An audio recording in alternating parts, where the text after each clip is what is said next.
Hi everyone, this is a video about how to do a good best man speech. Now, first of all, before I start talking about this, here's my credentials on this topic. Just make sure my microphone's switched on. Yes, it is. Now, I've been a best man 3 times, right? This isn't bragging, absolutely not, and you'll understand why in a minute. I've been a best man 3 times. One time was for my brother. It was a sort of very low-key wedding. I didn't really have to do a great deal as best man, but it was nice, and it went well. The second was my oldest friend's wedding, and I was the best man. There were two best men. There was myself and my other friend Paul, and that wedding was like massive. It was like a huge wedding, and I did a speech, and the speech, not being arrogant, went down great, right? Probably the best speech I've ever given, right? Like you just hit every single nail right on the head. Everything was perfect, right? Then I went and did. I was best man for my friend Craig down south. Smaller wedding, and a lot went wrong on the day, and I just didn't feel right, and I went totally about it the wrong way, like with regards to my speech. And a lot of people were going, "Oh, I heard his speech the last time as a best man was really great, and I heard it was excellent. Just wait to hear this speech. Wait to hear it's gonna be amazing." And I died on my arse. I was terrible, and it was I still wake up in cold sweats about it. Like, I can't believe that went so badly. Anyway, so I've had both sides of it. I've been a successful, speech giver. I've done the speech well as a best man, and I've done it really badly as a best man. So I'm not being arrogant, I think I know now what the do's and the don'ts are for writing a best man speech. So I thought I'd make this video because I know how nerve-wracking it can be to be involved at something publicly or in a wedding. Like I was at another wedding, my friend asked me to play as his bride-to-be walked down the aisle, and I mean the pressure of that, imagine messing up as your friend's bride-to-be comes down the aisle. Can you imagine that? Can you imagine? So, like, I know what it's like, the pressure of doing that sort of thing.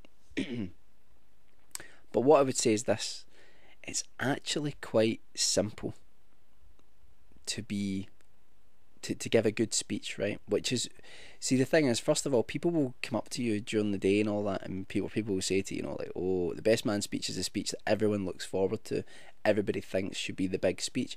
And I'm not going to lie to you, that's absolutely true. It's the main speech that people look at because there's just this social thing about it, right?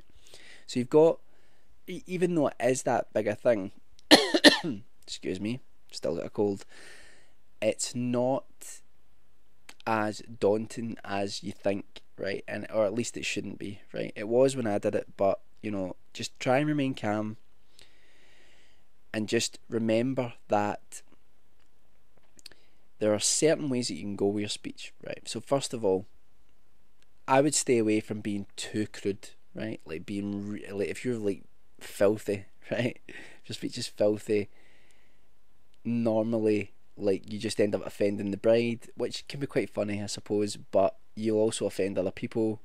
And just remember, your bride doesn't want to hear too much about hot, disgusting sexual practices of our man to be. So I would say stay away from that. Stay away from being too crude, but be a little bit risky. Like, one of my speeches, I opened, and then I think the opening is very, very important, and bear in mind that, I always, like when I did the speech that went well, like, I nearly get thrown off track because at the last second I get given loads of things to incorporate into my speech, presents, cards, stuff like that to do first. Nerve-wracked, massive wedding. I think there was a couple hundred people there, and I was like, "Why are you giving me this stuff?" You know, it was really nerve. That bit was horrible, but luckily the opening line went down well, and I think that's something that should, your opening line should set the tone of your speech, right? Now, remember this: you don't have to be funny. That's the biggest thing that trips people up. See, if you're really, really worried about it and you feel terrible and you don't think that you can be funny about, perhaps, you know, like, God bless him, my friend Craig, you know, he's a very straight laced guy. My friend Stuart isn't really, like, he'd done a lot of stupid things, so it was very easy to give a speech about him. Craig, I couldn't really give a speech in terms of all the crazy things he'd done, because, you know, it's just not his bag, it's not his style. So I made the mistake in that day to still try to be funny, and it went badly. So don't be afraid of just giving a nice speech. Now, here's the key: unless you've written something which is gold, the speech should be like less than, I think 10 minutes is pushing it, to be honest, especially if it's like people waiting for their food, although increasingly people are like doing the speeches afterwards, which to me is even worse for the best man, because you've got to wait that length of time. So I think 10 minutes at a push. See, even if your speech is only a few minutes long, I think that's ideal. I think that's totally fine. Give a speech, and let's say you don't need to be funny. You can give a speech which is nice. You know, you can just say some nice things about the groom. Yes, you have the opportunity to mock him in front of everybody, but if you can't really think of anything that will fit, then you can either try to throw in some generic jokes which aren't about him, or you can just try and be nice about him. Just tell a nice story about the two of you, something cool that happened between the two of you, and just, you know, be honest and say how much it means to you to be a best man. And don't forget, you then have to mention, you know, you have to mention how like beautiful the bridesmaids are and all that, and you have to mention how beautiful the bride is, and you should try and incorporate, if you know the bride, a little bit about her in your speech as well. And but keep it short if you can. People love a short wedding speech, you know. Now, when the speech that I did went wrong, first of all, I got up, they didn't give me a microphone or anything like that, which I thought I would get because I'd got in the other speeches that I'd done, and I was like, so I had to project my voice, and then I had my speech written down on cue cards, right, which is a really good way to do it. I think that's a better way to do it than like a sheet of paper. Have them on cards that you can just, you know, go through very, very easily. I dropped them at the start of my speech, dropped them, and then they were all mixed up, so I then had to wing it. And I thought that if I just kept talking, somehow I would get myself out of this horrible situation. So I kept going and going and going, and it was like an out of body experience. It was like I was listening to my speech. It's like I was sitting with all of them listening to my speech, you know, sitting thinking, when is this fucker going to stop talking? You know, he just won't stop, and he's making no sense. So, you know, I could see people as they were watching me, you know, I could see myself sapping the life out of them. But for some strange reason in my head, I kept thinking, I can redeem this, I can redeem this, I can redeem this.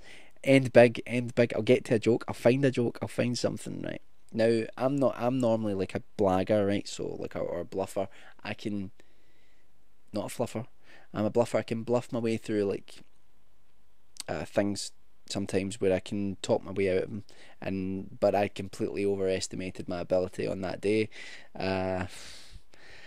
It was really bad, and I sat down like that, and I even turned around at one point and saw the groom's face, and he was like that, like confused, because he expected a brilliant speech, because he had seen my previous speech, and he was like that was amazing. In fact, when I finished the speech that went well, he came up to me, and that's when he asked me to be his best man. as soon as I came up. So he thought that speech was amazing, and he expected the same thing. And Craig, if you're watching this, man, I'm so sorry, but it was kind of funny if you think about it. That's the only way I can justify it to myself. So keep it short, like I'm doing right now with this video of 10 minutes. But this isn't the best man speech, so I can talk for half an hour if I want. So keep it short, keep it concise. Don't sort of ponder on, and don't try to fit too much in. If you can't fit everything in, in the space of 10 minutes, then you're going to have to cut things out. One thing that I've seen a lot of people do is they go on the internet and they get best man speech. Now, I'm not saying don't do that, but I think that's cheating, right? And I think it's I've been to weddings where people have said the same jokes word for word, and that's fine. And if you're worried about it and you want that, then go and do it. Definitely, whatever works for you. But I just think that you should try and keep the speech individual and personal about the people that are there. I think it's just the people worry too much about being funny, so they then go on the internet and they try and get little one-liner jokes for best man speeches and stuff like that. But like I say, if you don't think you can be funny with it, don't be. And make a point of saying, ladies and gentlemen, I'm going to make this short and sweet today. I know you're all looking forward to getting into your food or drinking and getting drunk or whatever it is, and you can just say, I've known the groom since, and just start off with that, and although you should probably say before that how beautiful the bride is and the bridesmaids are, but don't worry about it being too funny. Just keep it under 10 minutes. If you are going to keep it funny, then like I say, it doesn't have to be, it doesn't need to be too risky, but I think straddling that line between something that's vulgar and something that's not too vulgar, one of my, I think my opening line was, I talked a little bit about the groom, and I said, and this is true, by the way, I said, this is a man that at the age of 23 thought that a woman could get pregnant through oral sex, and that's absolutely true. He did. He actually asked me if a woman could get pregnant through oral sex at that age. He was 23 years old. Think about that for a second. Just think about that. This guy's a policeman now. Think about that. So, I actually took, rather than, I don't believe in running your speech by anyone, in terms of unless it's going to be really risky. I took that one joke because I knew that was the most vulgar joke that I had. There was other stuff I could have said that was much worse, but I didn't. But I took the most vulgar joke and I went to the bride and I said, right, because she was worried about it, and I said, right, I'll tell you what the most vulgar joke in all of it is. And she laughed at it, and he said, oh, I don't know if she'd say that. And then eventually she said, look, just say what you want. And some people will say, well, that's, cheating. You should be able to say what you want. And I suppose, but, there's no harm in running it past the bride. And also, it's, you don't want people to be nervous on the day. It's their day, and you want them to be relaxed about it and enjoy it as much as possible. So you don't want them worrying too much about what you're going to say. Very occasionally someone will be really outlandish and it will work, but you've got to be really good, I think, to pull that off. So that's really just what I think about being a best man, doing the best man speech rather. Just, keep it concise. It's okay if it's only a few minutes long. If you can't be funny, just make it personal about them. Say some nice things. And honestly, people will not be like, well, that was a rubbish best man speech. You'll be surprised number of people that will actually say, that was really touching, that was really nice what you did and what you said, and the families will love it. So don't worry about trying to be really funny. I think one of the problems is that people have watched films for too long and they think that somebody should be Seinfeld up there, do you know, not the best, Richard Pryor, up there, and you don't have to be. You just have to be sincere, that's all. So don't let it get to you too much. Don't get too stressed out about it. I allowed that last time I did it. I let the stress of the whole situation. There was other stuff going on as well there, and I had an altercation with someone at the bar not long before it, and I was rattled. A couple of guys making comments about me being Scottish and stuff like that, and I was really pissed off about it and quite angry, and just there was a not my excuse for myself, but like I had an off day, and I think I let the whole thing get to me, and I'm just saying, don't let it get to you. At the end of the day, you're just talking. You're just talking to people, and just talk from the heart, and you'll be fine. And that's about it. I don't know if any of this advice is any use to you, but I'm assuming that perhaps you might have found this on YouTube because you typed in best man speech or something like that. Good luck to you, and Godspeed.